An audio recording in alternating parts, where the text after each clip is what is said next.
Yeah, we received some comments back from the city staff, and then we incorporated that in, and that's where the new numbers came from. Okay, because there was the lowest cost, and there was the higher cost with the 25% contingency and Yes, additional because it'll be in 2023, well, before we get started, kind of thing. yes. Okay, so they added almost 1.5 million to that. Okay. I understood most of what you said. When we start working our drainage, then we'll be looking at the 3 different watersheds, right? Yes. So we'll work from the lowest one, Well, and then work from the lowest area in that watershed, correct? no, I think that you can look at the lowest point in each of those Right. Watersheds. Yeah. Right, but So- okay, so we start from the lowest level in the watershed, wherever it's draining to, Yes, and work our way up and make a 2% slope, wherever we can, yes, is the basic idea. yes, So as long as it has enough slope to get to another place where it has enough slope to get to another place that has enough slope to get to another place, correct? yeah, So we're gonna have to piece it together because it's so flat. Okay, yep. No, I think you understood a lot. I did, yes. I used to draw topography maps, so yeah, I got it. $4.5 million to fix the city before we can really do a lot of road stuff? We're gonna, so if we incorporate the drainage into fixing the streets,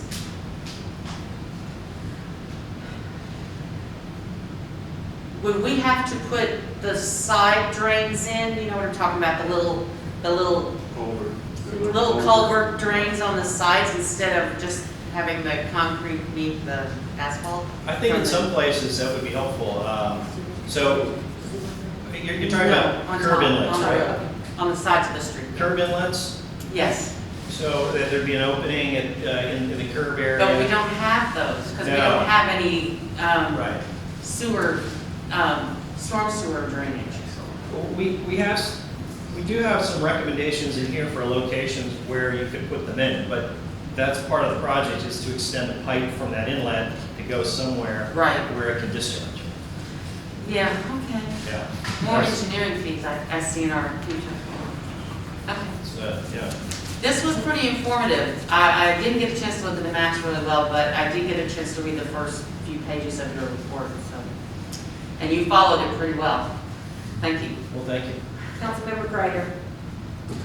The underground drainage system, you were saying that's, well, obviously that's not included in the report.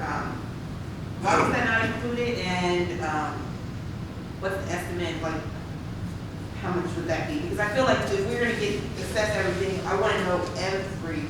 All at once. Yeah, all But we are at once. doing, isn't that that's on the budget, isn't it? The underground drainage system? No, there's, I'm talking about for the plan, yeah, there's 45,000 budgeted to do the camera. Yes. Work that we talked about. Yes. And so when will that be conducted? Well, we've not entered into a contract for that. We budgeted for it this fiscal year, wanted to see what came out of this, to determine if you all wanted to move forward with that. Okay. I'm guessing you already figured out you don't get a 1-inch drop per 1,000 feet on most of the streets. And in here, the older part is flat as a pancake, Yes. and with no crown to the streets at all. Yeah, so, when you,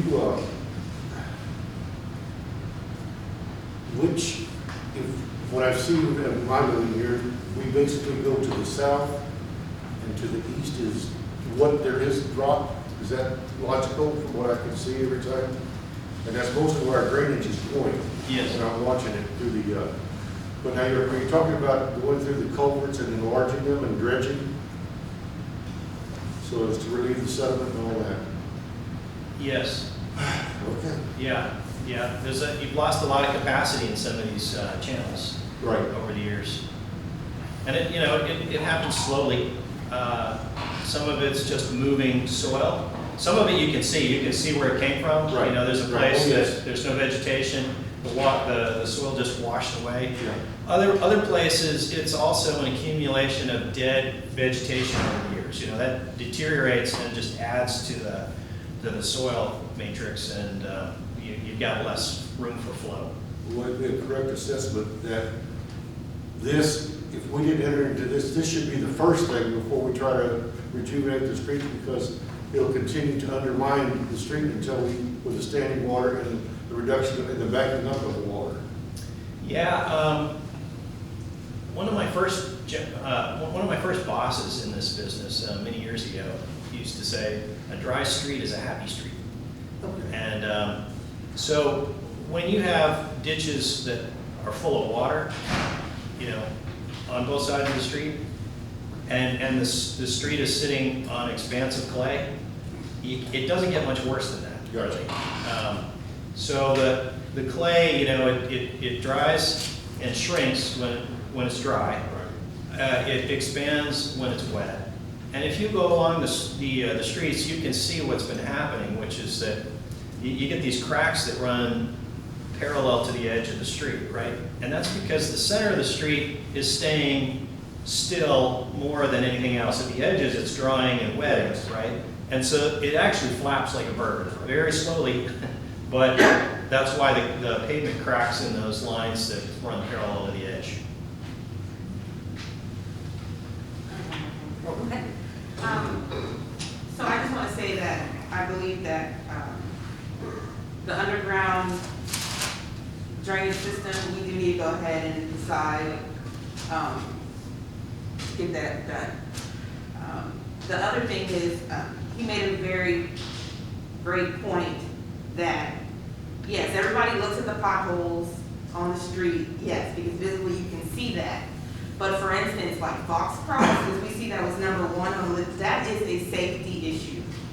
I mean, can you imagine if your family needed emergency services? I mean, or let's say, God forbid, your child runs out of the street. I mean, that has flooded where it's been to chest level. Like, that's, you know, so that's a safety issue. So I really think that we need to, and I know Public Works has went out there and cleaned up, but we really need to think about the safety issues, because that's the quality of life for the residents, and safety should be #1 priority. When you talk about the safety issue right there on the crest, just north of Bentonville, where that bridge is, and we've grounded 2 police cars over the years. And it swirls. I've stood there and seen it up to the windows on one car, so yeah, we know it immediately. And after that, they had those culverts that Exactly. Susan was talking about. It still has them there to go into the drain, but the water never goes in. Nope. Okay. But yeah, and here's another reason why we should keep up with the ordinance about people just blowing their grass and stuff into the street, because it builds up our drainage ditches. You know, everybody needs to give us a helping hand with that, to stop the buildup in our drainage ditches, to keep them open and flowing. All right. Good job. All right, is there any more on this issue? Okay, Thank you very much. thank you. Thank you. Moving on to 9C, discussion and possible action on ordinance O 2021-904 to repeal ordinance number O 2005-618 and to add a stop intersection at intersection north and south at Vince Engelman and Fred Hayes to Schedule 1 of Chapter 72 of the Code of Ordinances. This is the second reading. Is there any discussion?